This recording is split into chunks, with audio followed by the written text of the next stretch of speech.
कर्म सृष्टि के पश्चात प्रलय और प्रलय के पश्चात पुनः सृष्टि की रचना ईश्वर की इच्छा शक्ति के द्वारा अनंत काल से सदा होती आई है और आगे भी अनंत काल तक होती रहेगी। अनंत काल तक कल्प कल्पांतर मन्वंतर आते रहेंगे, परंतु सृष्टि की उत्पत्ति और प्रलय का क्रम कभी रुकने वाला नहीं है। यह क्रम चलता ही रहता है। इसी को सृष्टि का प्रवाह कहते हैं। जैसे नदी के प्रवाह के विषय में सोचा जाए तो हम पाते हैं कि नदी कभी बहती है, कभी सूख जाती है और पुनः समय से बहने भी लगती है। इसी को नदी का प्रवाह कहते हैं। नदी के इसी प्रवाह की तरह सृष्टि का प्रवाह है, जिसका संबंध सृष्टि की उत्पत्ति, पालन और लय से है।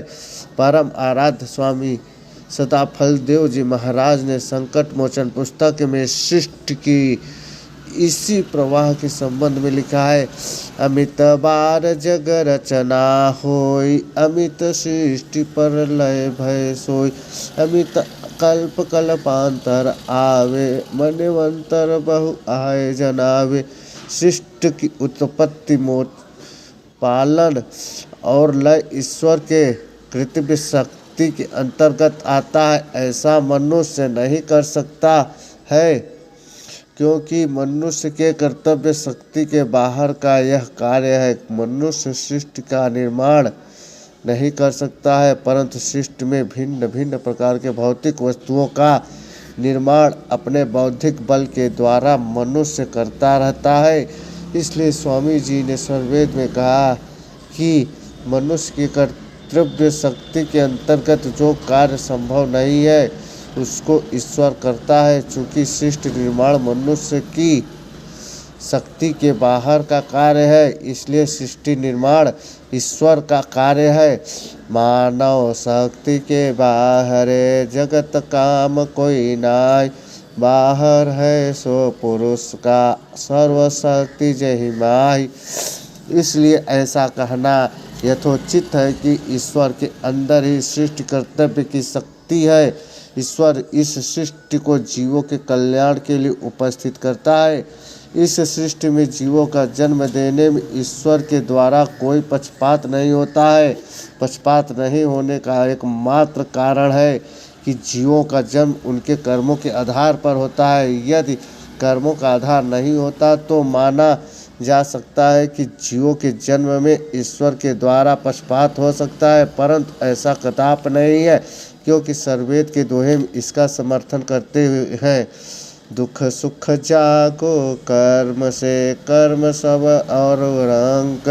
वर्णाश्रम यह कर्म है, नीच ऊंच भ्रम अंक। कर्म से आयु जाती है, कर्म से भोगत भोग। कर्म विपाक न छूटे, कर्म न संस्कृत रोग। कर्म से ही सब कुछ प्राप्त होता है। जीव को इस सृष्टि में अपने पूर्व शुभ अशुभ कर्मों के अनुसार ही राजा, रंक, आयु, जात, ऊंच नीच सभी प्रकार के वर्णाश्रम और भोग वर्तमान में प्राप्त होते हैं। सबका आधार कर्म है। जीवन एक यात्रा है जो शरीर और कर्म दोनों के संयुक्त प्रभाव से चलता है। जीव शरीर के द्वारा कृत कर्मों में सदा लिप्त रहता है। कर्मों से ही जीवन गतिमान रहता है। एक ही जीव को बंधन में अनेकों शरीर से समय समय पर कर्मों के अनुसार संयोग और वियोग होता रहता है। शरीर के संयोग से जन्म होता है और शरीर से वियोग में मृत्यु होती है। जीवन और मृत्यु की आवृत्ति को जीवन चक्र कहते हैं। इसी को जीव का इस सृष्टि में आवागमन भी कहते हैं, जो कर्मों के आधार पर प्रवाहित रहता है। आवागमन शरीर की यात्रा को कहते हैं, जो कर्मों से संचालित रहता है। शरीर की यात्रा शरीर के नाश होने से समाप्त हो जाती है, परंतु कर्मों की यात्रा शरीर की तरह शीघ्र समाप्त नहीं होती। कर्मों की यात्रा कर्मों के नाश से समाप्त होती है।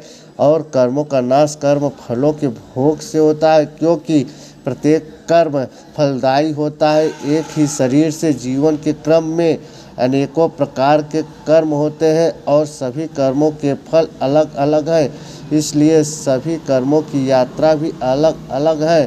कर्म फलों के भोग के पश्चात ही उस संबंधित कर्म का नाश होता है। जीवात्मा को कर्मों का फल भोगने के लिए ही कर्मानुसार भिन्न भिन्न प्रकार के शरीरों को प्राप्त करना पड़ता है। भिन्न भिन्न शरीरों का प्राप्त होना ईश्वर न्याय पर आधारित होता है। कर्मों के इस व्यवहार में मनुष्य और मनुष्यतर दोनों प्रकार के प्राणियों का शरीर प्राप्त होने की संभावना सदा रहती है। मनुष्यतर प्राणी का शरीर यदि प्राप्त हुआ तब तो वहाँ केवल भोग है और कर्म करने की संभावना का बिल्कुल अभाव होगा। मनुष्यतर प्राणी का शरीर केवल भोग योनि का शरीर होता है। भोग योनि में मनुष्यतर प्राणियों केवल कर्मों का भोग करती है, कर्म नहीं कर सकती, क्योंकि उनके पास मनुष्य का शरीर नहीं होता। भोग का मतलब है पूर्व के जन्मों में पूर्व देह से किए गए कर्मों का फलों का भोग। मनुष्य ही केवल ऐसा प्राणी है जिसके पास अन्य प्राणियों से पृथक देह होती है। इस देह की पृथक विशेषता यह है कि मनुष्य अपने प्राप्त देह से पूर्व कर्मों का भोग करते हुए नूतन कर्मों को भी करता है। कर्म और भोग दोनों की आज़ादी मनुष्य देह में होती है, इसलिए मनुष्य की देह को उभय देह कहा जाता है। केवल भोग करते रहने से बंधन नहीं छूटता, बंधन से छूटने के लिए कर्म भी आवश्यक है। यह बात अलग है कि कर्म से भोग और भोग के लिए बंधन में रहना पड़ता है, परंतु बंधन से छुड़ाने वाला कर्म भी अलग होता है, जिसे पुरुषार्थ कहते हैं। पुरुषार्थ केवल मनुष्य प्राणी कर सकता है, मनुष्यतर नहीं। इसलिए मनुष्यतर प्राणियाँ केवल बंधन में रहती है। बंधन से मुक्ति की प्राप्त करने की योग्यता उनके पास नहीं होती, इसलिए मनुष्य को मनुष्यतर प्राणियों से श्रेष्ठ कहा गया है। बड़े भाग से मनुष्य का शरीर प्राप्त होता है। मनुष्य का शरीर सर्वश्रेष्ठ शरीर होता है। मनुष्य अपने शरीर से साधन अभ्यास करके बंधन से मुक्ति का मार्ग तलाशने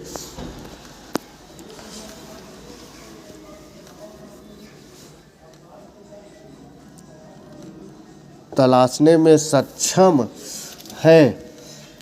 साधन अभ्यास ही पुरुषार्थ है। यही मनुष्य का शरीर का वैशिष्ट्य है। मनुष्य के शरीर से ही विशिष्ट कर्म के रूप में पुरुषार्थ संभव है। इस सृष्टि में सभी जीवों के कर्म गुण और स्वभाव अलग अलग है। इसका प्रमुख कारण है जीव का प्रकृति के त्रिगुणों से संबंध के कारण ही जीव का प्रकृति से बंधन होता है। प्रकृति से बंधन का कारण सारे कर्म होते हैं, जिनका कर्म फल बनता रहता है।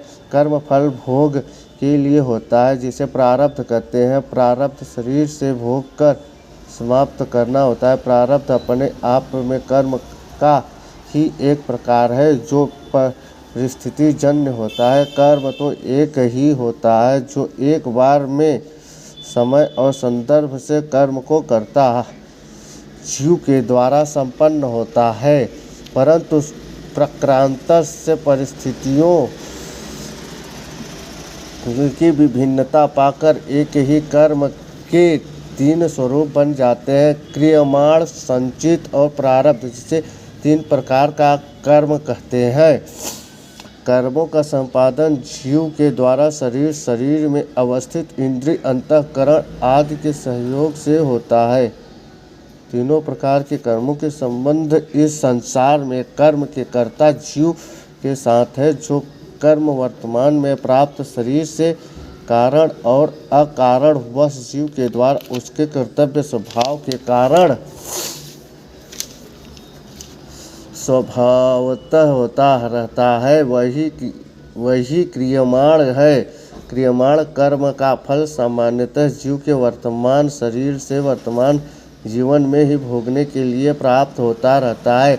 जो ईश्वर न्याय पर आधारित है, परंतु यदि ऐसा नहीं हुआ तो इसमें भी ईश्वर का न्याय ही कारण है, जिसके अनुसार वह बिना भोगा हुआ पूर्व का कृत कर्म भविष्य के आगामी जन्मों में भोगने के उद्देश्य से ही जीव के कर्मों के कोष में संरक्षित हो जाता है। कर्मों के इस कोष को संचित कोष कहते हैं और उसमें एकत्रित कर्मों को संचित कर्म कहते हैं। संचित कर्म जीव के अनेक पूर्व जन्मों के कृत कर्म होते हैं, जो भविष्य के जन्मों में भोग के लिए संचित रहते हैं।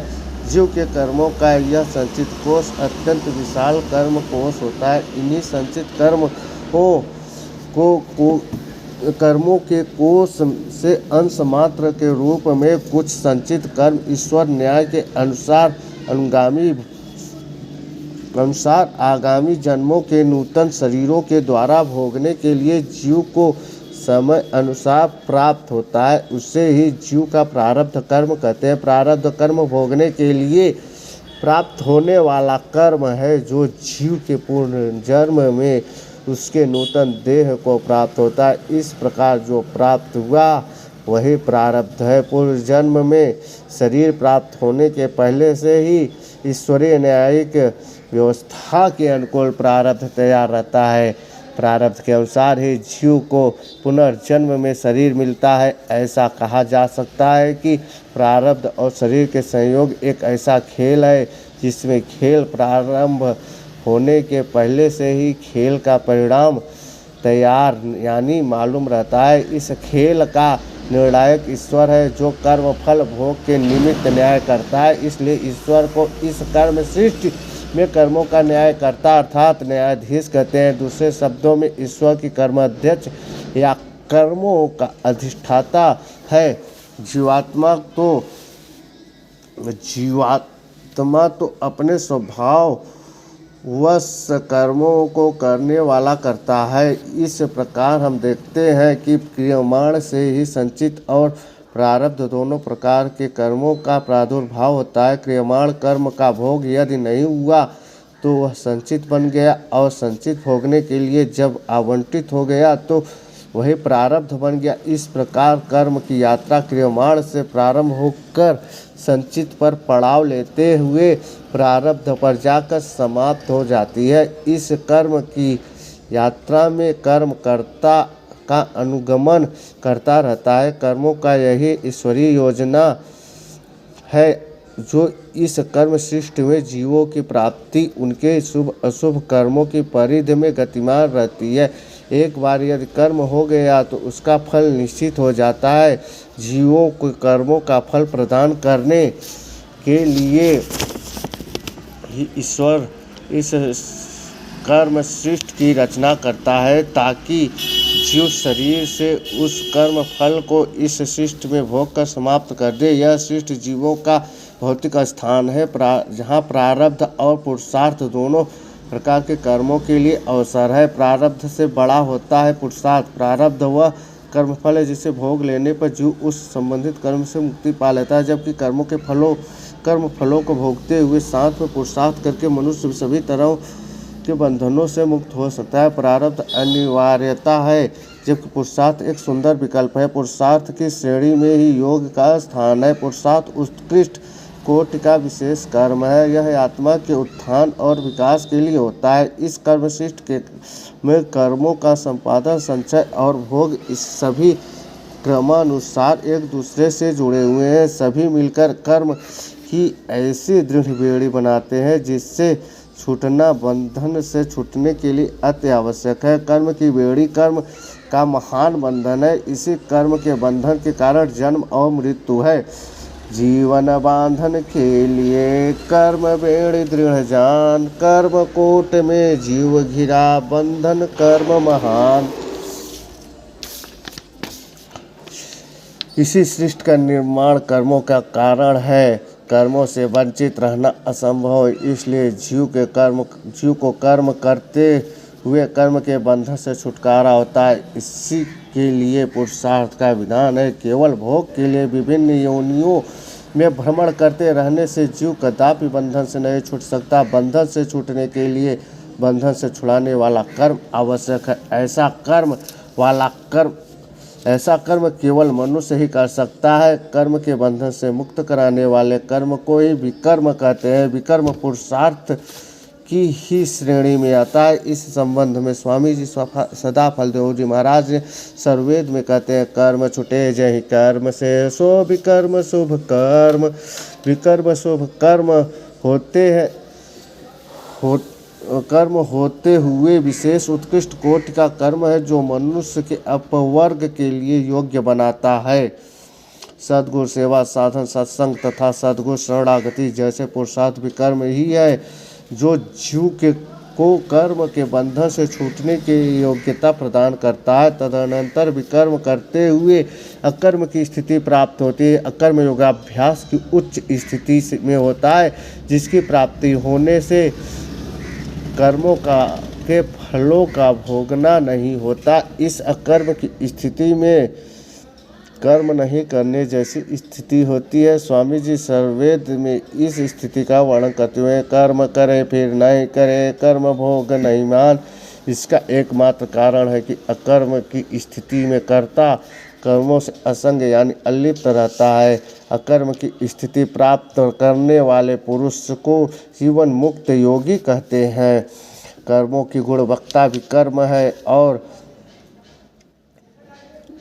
तभी कर्म और अकर्म में है। यह बात अलग है कि कर्मों से ही बंधन होता है, परंतु यह भी सत्य है कि बंधन से छूटने के लिए विकर्म का सहारा लेना पड़ता है। इसलिए कहा गया है कि कर्म से नहीं बंधन से बचो, क्योंकि कर्म से बचना संभव नहीं है। कर्म फलों का भोग और साथ साथ कर्मों के नित्य संपादन दोनों के लिए ईश्वर ने जीव के कल्याणार्थ इस सृष्टि की रचना की है। जग रचना यह सत्य है, कर्म भोग सब हो, मिथ्या क्यों तुम कहत हो, बुद्धि मूलक भ्रम सोय। इस सृष्टि की रचना को मिथ्या कहना बुद्धि मूलक भ्रामक ज्ञान है। इस सृष्टि में सभी जीवों के कर्म अलग अलग हैं और उन अलग अलग कर्मों में भी अलग अलग कई विभिन्नताएं हैं। इसके कारण कर्मों के भोग भी भिन्न भिन्न प्रकार के हो जाते हैं। कर्मों के भोग भिन्न भिन्न प्रकार के होने से भोग देह भी भिन्न भिन्न प्रकार की हो जाती है। विभिन्न जीवों के कर्म एक जैसे नहीं हो सकते, अन्यथा एक जैसे कर्म हो जाने से सबके भोग एक जैसा हो जाएंगे। फिर ईश्वर के न्याय में विकृत या दोष आ जाएगा। स्वामी जी ने सर्ववेद में इस सत्यता को निम्न प्रकार से प्रतिपादित किया है। विविध जीव बहु कर्म है, भोग अनेक प्रकार, न्याय दोष है मिलन में, अलग अलग अलग सब कार। इस सृष्टि के निर्माण का कारण जीवों के अनंत कर्म है। जीव अपने कर्तव्य गुण के कारण स्वभावतः कर्मों का करता है और कर्म के कारण ही उनके भोग के लिए देह पाता है। यदि कर्म नहीं होता तो देह भी नहीं होती, फिर जन्म मरण जीव का कैसे प्राप्त होता। कर्म द्वारा ही शरीर की प्राप्ति होती और शरीर मिलने पर ही जन्म मृत्यु एवं जीवन में सुख दुख प्राप्त होता है। इन सब का कारण कर्म है। इसलिए इस सृष्टि को कर्म सृष्टि कहते हैं, क्योंकि यह सृष्टि कर्म से है, न कि कर्म सृष्टि से। सर्ववेद कहता है, तुम करता है कर्म का, कर्म से पाओ दे, नहीं देह नहीं कर्म है, जन्म मरण की मिले।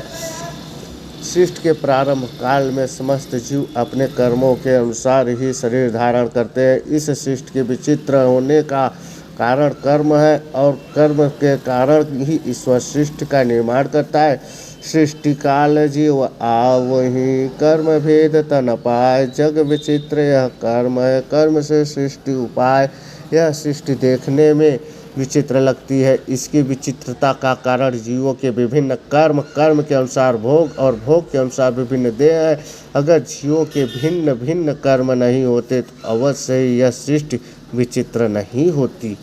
सृष्टि में देख विचित्रता, कर्म है कारण सोय, संचित और क्रियमाण है, प्रारब्ध की हो, जीवन कर्म विचित्र है, तेव विचित्र संसार, भेद विभाग अनंत है, सो सब कर्म आधार।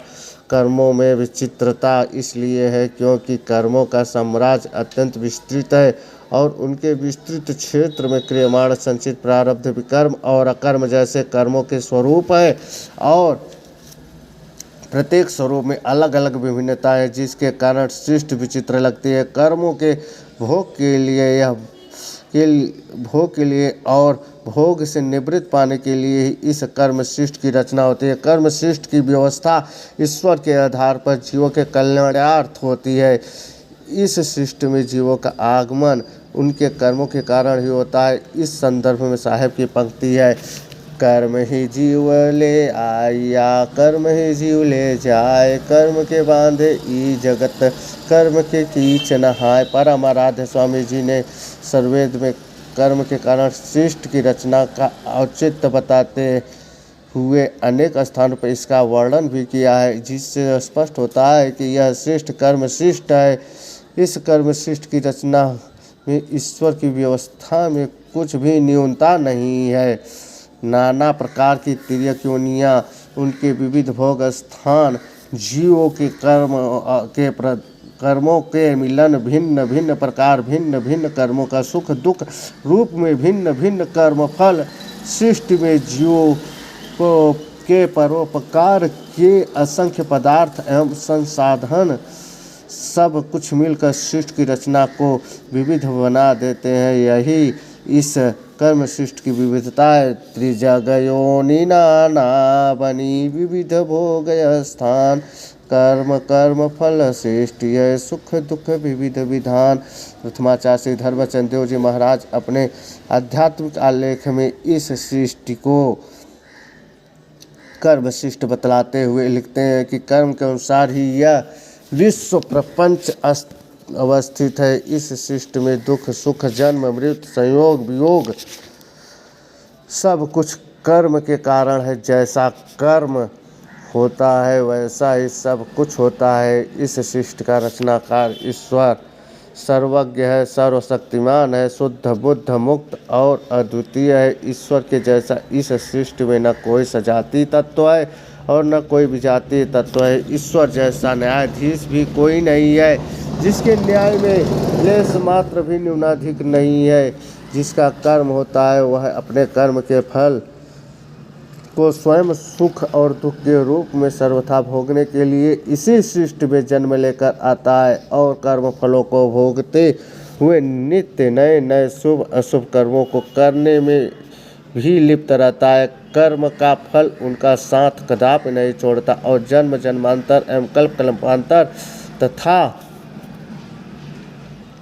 कल्प कल्पांतर तक भी कर्म के कर्ता के गमन करता है। कर्म का फल भोगना ही पड़ता है। यही कर्म की यात्रा है जो इस कर्म सृष्टि में सतत अबाध गति से गतिमान रहती है।